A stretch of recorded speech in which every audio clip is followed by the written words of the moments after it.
નમસ્કાર દર્શક મિત્રો, મીત ગુજરાત ન્યૂઝમાં આપનું હાર્દિક સ્વાગત છે। દર્શક મિત્રો, વડોદરાના માંજલપુર ખાતે આવેલ પાર્થભૂમિ સોસાયટીના રહીશોએ આજ રોજ રામ મંદિરના પ્રાણ પ્રતિષ્ઠા નિમિત્તે સોસાયટીમાં રેલી તેમજ ભજન અને ભંડારાનું આયોજન રાખવામાં આવ્યું હતું। સોસાયટીના રહીશો આજરોજ ખૂબ જ ખુશ થઈને રામ ભગવાનનું ભવ્ય સ્વાગત નિમિત્તે નાના ભૂલકાઓને રામ, લક્ષ્મણ, સીતા તેમજ હનુમાન બનાવવામાં આવ્યા હતા। આવો જાણીએ પાર્થભૂમિના રહીશો પાસેથી રામ મંદિરના પ્રાણ પ્રતિષ્ઠા નિમિત્તે શું શું આયોજન રાખ્યું છે તેમજ તેમને કેટલી ખુશી વ્યક્ત થાય છે।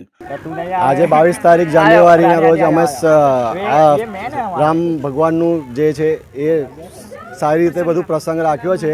અમે 4-5 મેન સદસ્યો છે, અહીંના કાર્યકર્તા છે, બીજા એક મેડમ છે, એક અમારા બીજા ભાઈ છે અને અમે છે જોડે, અને અમારા કનકભાઈ છે। અમારી આ સોસાયટીના જેટલા બી મેમ્બર છે અને જેટલા બી બધા મેમ્બરે બહુ સપોર્ટ કર્યો છે અને ખૂબ જ મજા આવી। આજે કાર્યક્રમ બહુ સારી રીતે ઉજવ્યો છે અમે લોકોએ। હમણાં ભજન ચાલે છે, સાંજે જમાડવાર ચાલુ થશે અને આખી સોસાયટીને આમંત્રિત કર્યું છે। અને પાર્થભૂમિ એકમાં અમે આ કાર્યક્રમ રાખેલ છે। સૌ સારી રીતે પત્યો અને બધી રીતે સારું થઈ ગયું છે, સરસ। અને આમાં બહુ જ મજા આવી, બધાને આનંદ આવ્યો। છોકરાઓને ભજન રાખેલું છે, પ્લસ અમારે જમણવાર રાખેલું છે। ફર્સ્ટ ક્લાસ રીતે બધું કાર્યક્રમ થાય છે। સાંજ સુધીમાં બધું વ્યवस्थित થઈ જશે, પતી જશે। मेरे को ये कार्यक्रम बहुत अच्छा लग रहा है, इसको मेरे को बहुत खुशी हो रही है। मैं इसको हर साल ये त्यौहार कर और हर साल खुशी मनाए। जय श्री राम। हर 22 जनवरी हम इतना कि ये कार्यक्रम रखेंगे और सब लोग हमारा सपोर्ट से मनाते रहेंगे। जय श्री राम। और मेरे को कार्यक्रम बहुत खुशी हो रही है और बहुत अच्छा लग रहा है, बहुत अच्छा। जय श्री राम। જેની આપણે 500 વર્ષથી ઉપરથી આપણે રાહ જોતા હતા, સદીઓથી કહીએ તોય ચાલે, એટલા વર્ષોથી આપણે રાહ જોતા હતા। અને આજે આપણા ભારત, અખંડ ભારતમાં આપણો આ અવસર, અનેરો અવસર આવ્યો છે અને અમે અમારી પાર્થભૂમિ એક સોસાયટીમાં એને ધામધૂમપૂર્વક ઉજવ્યો છે। એની અમને ખૂબ જ ખુશી થાય છે। અમને બધાનો સપોર્ટ મળ્યો છે અને બધું સારી રીતે થઈ ગયું છે। मेरा जितना पार्थभूमि वन का जो भी है मेंबर है, सब है, छोटा से लेके बड़ा तक, सबने मतलब 2 दिन से बहुत मेहनत की है।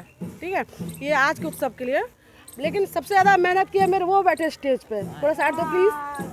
वो देखो, राम, सीता, लक्ष्मण और हनुमान और उनकी सेना।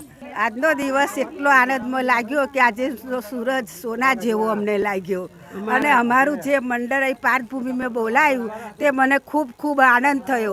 જય સિયારામ, જય સિયારામ।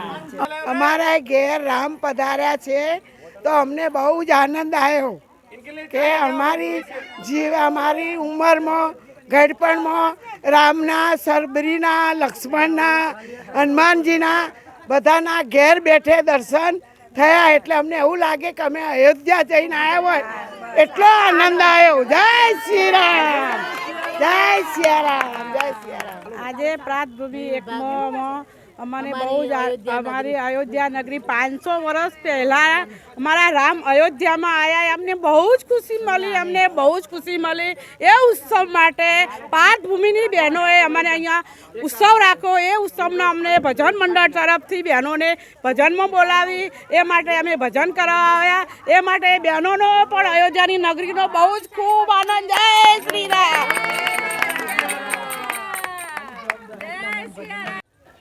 जय श्री राम। हम बहुत खुश हैं कि हमें अपॉर्चुनिटी मिली राम, सीता, लक्ष्मण और हनुमान बनने की। हमें बहुत अच्छा लगा है। राम, सीता, लक्ष्मण और हनुमान बन के ये बहुत बड़ा मौका है कि हमें इस मौके पर हमें ये बनने का मौका मिला है। Thank you. जय श्री राम। हम लोग को बहुत खुशी मिल रही है। हम लोग को राम, सीता, लक्ष्मण हम लोग को बनाया गया है।